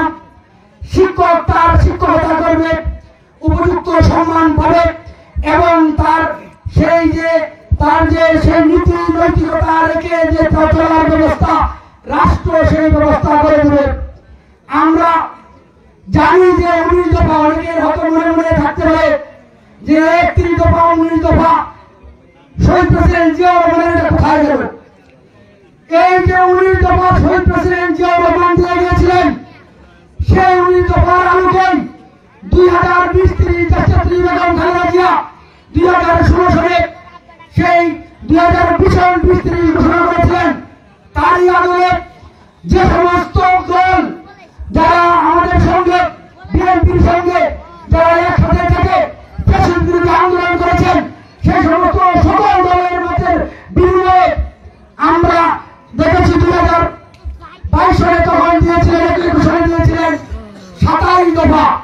সেই 27 দফার পরবর্তীতে বিএনপি আরো 4টি দফা অন্তর্ভুক্ত করে সেখানে 31 দফা দিয়ে দেওয়া হয়েছে। তিনি দিয়ে দেশটা তারেক রহমান সেই 31 দফা দিয়ে ঘোষণা করেছেন। এরপরেও যদি কোনো ব্যক্তি, কোনো প্রতিষ্ঠান, কোনো সংগঠন মনে করে যে আমার এই 31 দফার মধ্যে বিএনপি 31 দফার মধ্যে কোনো কিছু ভাগ করেছে, সেটা উনি সন্নিবেশিত করবেন। বিএনপি সবসময় প্রগতিশীল দল, সময়ের সাথে তার মত পরিবর্তন করার মতো মন মানসিকতা আছে, জনগণের দাবিকে মেনে নেওয়ার মতো মন মানসিকতা আছে। দেশনেত্রী বেগম খালেদা জিয়া সেই সংবিধানের না থাকার ফলেও যাতে সংবিধানে সন্নিবেশিত করা যায়, একটি 96 সালে একটি নির্বাচন দিয়ে উনি নিজে নির্বাচন দিয়ে বিরোধী দলের নির্বাচন দিয়ে উনি একটি সংসদ গঠন করে সেই সংসদে পাশ করিয়ে তত্ত্বাবধায়ক সরকার হাতে করে সেই জনগণের দাবি ছিল বলে সেই দাবি উনি মেনে নিয়েছিলেন। সংগ্রামী ছাত্র বন্ধুরা অনেকে সেটিকে বলে থাকেন যে সেই নির্বাচন ভিন্ন একটি নির্বাচন বা সেই নির্বাচন অবৈধ নির্বাচন। সেটি যদি অবৈধ হয় তাহলে আমি আপনি সকল কিছু অবৈধ, পরবর্তী সরকার সঙ্গে অবৈধ, কারণ সেখানেই তত্ত্বাবধায়ক সরকার উনি ছিল সংবিধানে আন্দোলনের উদ্দেশ্য নিয়ে কথা লিখেছিলেন। আর শেখ হাসিনা উনার কথা আপনারা জানেন, উনি 2014 সালে নির্বাচন করে বলেছিলেন একটি মধ্যবর্তী নির্বাচন দেওয়া হবে। সাংবাদিক সময় আমি নিজের কাছে শুনেছি, টিভিতে দেখেছি। তারপরে উনি উনার কথা রাখেন নাই। ফলশ্রুতিতে স্বৈরাচারী কায়দায় একক মনোভাবে দেশ ও জাতির কথা না ভেবে যেভাবে লুটপাট, যেভাবে নৈরাজ্য তৈরি করেছেন, বিরোধী দলকে যেভাবে নিবৃত্ত করার চেষ্টা করেছেন, খুন করেছেন, জখম করেছেন, গুম করেছেন, সেই সমস্ত কারণে উনাকে চলে যেতে হয়েছে। তিনি দুদিন আগে বলেছেন, আমি তখন জেলখানা থেকে শুনেছি নিজের কানে রেডিওতে, ছোট রেডিওর মাধ্যমে পাওয়া কথাবার্তা বলতে, আমি শেখ মুজিবের সন্তান, আমি পালাতে জানি না। উনি টিটকারি মেরে কথাগুলো বলছেন জাতির সামনে। ঠিক তার 48 ঘন্টা আল্লাহর রহমতে যায় নাই, উনি কিন্তু পালিয়ে গেলেন। পাশাপাশি দেশনেত্রী বেগম খালেদা জিয়া উনাকে যখন বলা হলো চিকিৎসার জন্য হলো দেশের বাইরে যান, অনির্বাচিত সরকার, উনি কিন্তু যান নাই। উনি বলেছিলেন এই দেশ আমার, এই দেশের মাটি আমার, এই দেশের দলের নেতাকর্মীরা আমার, তাদেরকে রেখে আমি কোথাও যাবো না। উনি ওনার কথা রেখেছেন। কিন্তু শেখ হাসিনা তিনি বারবার হিসেবে চলে গেছেন। শেষ পর্যন্ত জনতার তুফের মুখে উনার অপকর্মের কারণে উনি এই দেশ ছেড়ে পালিয়ে যেতে বাধ্য হয়েছিলেন। এই মাটি তাদের বা এই মাটি সবকিছু তাদের, ওনারা বলেছিলেন, বারবার অহংকার করতেন। সেই অহংকারের পতন ঘটিয়ে উনি চলে যেতে বাধ্য হয়েছিলেন। আমরা সেই রাজনীতি করতে চাই না। আমরা আগামী দিনে একটি সুন্দর দেশের রাজনীতি করতে চাই।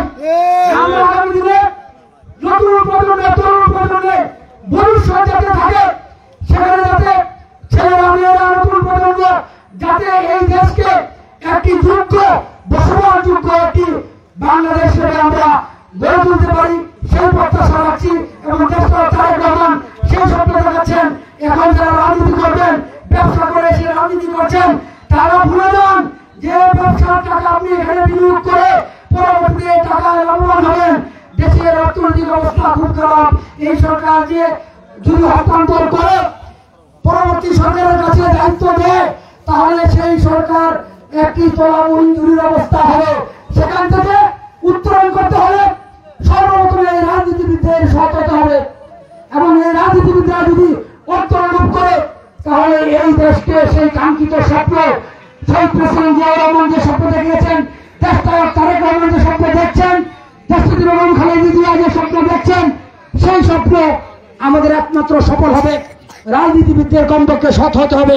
আর রাজনীতিবিদরা সৎ হলেই তখন দেখা যাবে যে আমরাও সততা নিয়ে তাদের কাজ করছে, জনগণের সেবা করছে। আমরা সেই সেবা করে আমি আপনাদেরকে ওয়াদা দিচ্ছি, আমি যেহেতু দুইটি দায়িত্বে ছিলাম, ইউনিয়ন পরিষদ, উপজেলা পরিষদ, অদ্যাবধি অনেকে অনেক কিছু বলে থাকেন, অদ্যাবধি কিন্তু আমি 51 মাসের বেতন সরকারের কাছে পাই, ভাতা পাই। মাত্র 9 মাসের ভাতা পেয়েছিলাম উপজেলা চেয়ারম্যানের। এই ফেসি সরকার সেই ভাতাটুকু আমাকে দেয় নাই, এখনো আমি পাই নাই। তো আমি সেটা পাবো, আমি না হলে আমার সন্তান পাবেই। এটা আমার অধিকার, এটা না পাওয়ার কোনো সুযোগ নাই। মামলা জনিত জটিলতার কারণে ওনারা বন্ধ করে দিয়েছিলেন, অন্য সবাইকে দিয়ে দিয়েছেন, আমাকে রেখে দিয়েছিলেন, আমারটা দেওয়া হবে না। যাই হোক, সেই কথা বলছি না, তো বলছি যে আমার আসলে অর্থের লোভ নাই। কেউ বলতে পারবেন না যে আমাকে টাকা দিয়ে কোনো কারণে কোনোভাবে একটি তদবির করিয়েছেন। এই রেকর্ড আল্লাহর রহমতে আমার নাই। আমার ভাই জানেন আপনারা যে একটি মামলায় জেলে আছে, ফাঁসির আসামি হয়ে, তার জন্য সকলেই দোয়া করবেন যাতে মহান রাব্বুল আলামিন তাকে নির্বাচনের আগে যাতে আমরা তাকে পাই, সেই প্রত্যাশা রাখছি এবং সেই দোয়া চাচ্ছি আপনাদের কাছে। তার জন্য একটু দোয়া করবেন, আমার জন্য দোয়া করবেন, আমার মনোনয়নের জন্য দোয়া করবেন এবং ভবিষ্যৎ প্রজন্মের যাতে সকল জাতি ধর্ম নির্বিশেষে একটি বহুল শিরোনার মধ্যে বাংলাদেশি জাতীয়তাবাদের আদর্শ নিয়ে নতুন করে যে স্বপ্ন দেশটার প্রমাণ দেখছেন, সেই স্বপ্নের বাংলাদেশ সাম্য, মানবাধিকার, মর্যাদা সম্পন্ন এবং উচ্চ মান সম্পন্ন একটি জাতি হিসেবে, একটি বাংলাদেশ হিসেবে আমরা নতুন প্রজন্মে দিতে পারি, সেই প্রত্যাশা রেখে সকলকে ধন্যবাদ জানিয়ে আমি আমার বক্তব্য শেষ করছি। আল্লাহ হাফেজ। বাংলাদেশ জিন্দাবাদ, বাংলাদেশ জাতীয়তাবাদী জিন্দাবাদ, সঞ্চয় হোক, জিন্দাবাদ, আগামী রাষ্ট্রে তারেক রহমান জিন্দাবাদ, জিন্দাবাদ, জিন্দাবাদ, জিন্দাবাদ, জিন্দাবাদ। এই 4 নং, 5 নং এবং 6 নং ওয়ার্ড বিএনপি ও সকল অঙ্গ সহযোগী সংগঠন জিন্দাবাদ, জিন্দাবাদ, জিন্দাবাদ।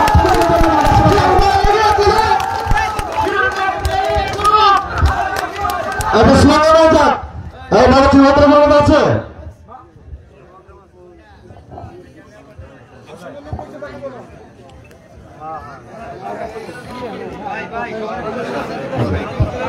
এই বাড়ি উত্তরকর্মীরা আছে, সবাই একসাথে গণপুর কর্মীরা আছে, আগামী দিনে গণপুর কর্মীরা আছে, আন্দোলন সংগ্রামের বিপরীত কর্মীরা আছে।